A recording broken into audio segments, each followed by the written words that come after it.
ভাৰত পাকিস্তানত যুদ্ধ হৈ আছে। বাৰে বাৰে পাকিস্তানে ভাৰতৰ সন্মুখত নিলজ্জ আত্মসমৰ্পণ কৰে। আৰু আপোনালোকে দেখিছে যে পাকিস্তানে যেনেকৈ ভাৰতক আক্ৰমণ কৰিছে, পাকিস্তানে যেনেকৈ সন্ত্ৰাসবাদীক আশ্ৰয় দিয়ে, আৰু ভাৰতে ঠিক তেনেকৈ পাকিস্তানক উত্তৰ দি আছে, প্ৰত্যুত্তৰ দিছে। তাৰ পিছতো পাকিস্তানে শিক্ষা লোৱা নাই।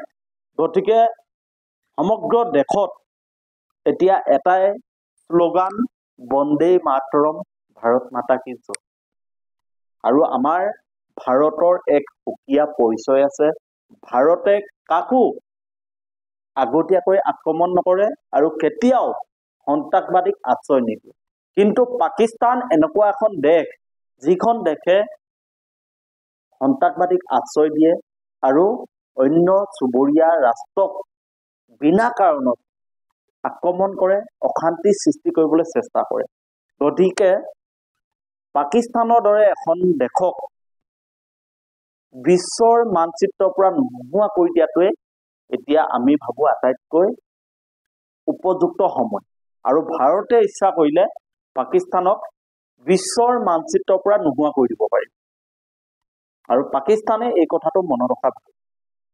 আজি আমাৰ সন্মানীয় অসমৰ মুখ্যমন্ত্ৰী ডাঙৰীয়াই অহা 10 তাৰিখৰ পৰা যিসমূহ বিহু অনুষ্ঠান বা সাংস্কৃতিক অনুষ্ঠান আছে, এই অনুষ্ঠানসমূহ বন্ধ কৰিবৰ কাৰণে আহ্বান জনাইছে আৰু আমি সমৰ্থন জনাইছো।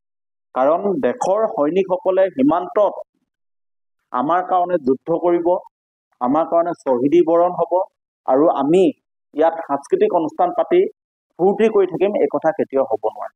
গতিকে প্ৰথমবাৰৰ কাৰণে মুখ্যমন্ত্ৰী ডাঙৰীয়াই জনোৱা আহ্বানক আমি সমৰ্থন জনাইছো আৰু সমগ্ৰ আমি অসমবাসীক অনুৰোধ জনাইছো যে আমি বিহু প্ৰতিবাৰে পাম, কিন্তু আমাৰ সীমান্তত যিসকল সৈনিক, তেখেতলোকে আমাৰ কাৰণে যি ধৰণে পাকিস্তানৰ বিৰুদ্ধে যুঁজি আছে, যিসকলে অনবৰত জীৱনৰ সংকট ভুগি দেশৰ বাবে যুঁজি আছে, তেখেতলোকৰ স্বাৰ্থত আমি অন্তত তেখেতলোকৰ বাবে সাংস্কৃতিক অনুষ্ঠানবোৰৰ পৰা আঁতৰি তেখেতলোকৰ কাৰণে আমি প্ৰাৰ্থনা কৰিব লাগে। তেখেতলোকৰ হৈ আমি ভগৱানৰ ওচৰত আমি প্ৰাৰ্থনা জনাব লাগে যে আমাৰ দেশৰ সৈনিকসকলে আৰু অধিক শক্তি পায়, শত্ৰুৰ বিৰুদ্ধে যুঁজিবলৈ তেখেতলোকে শক্তি পায়।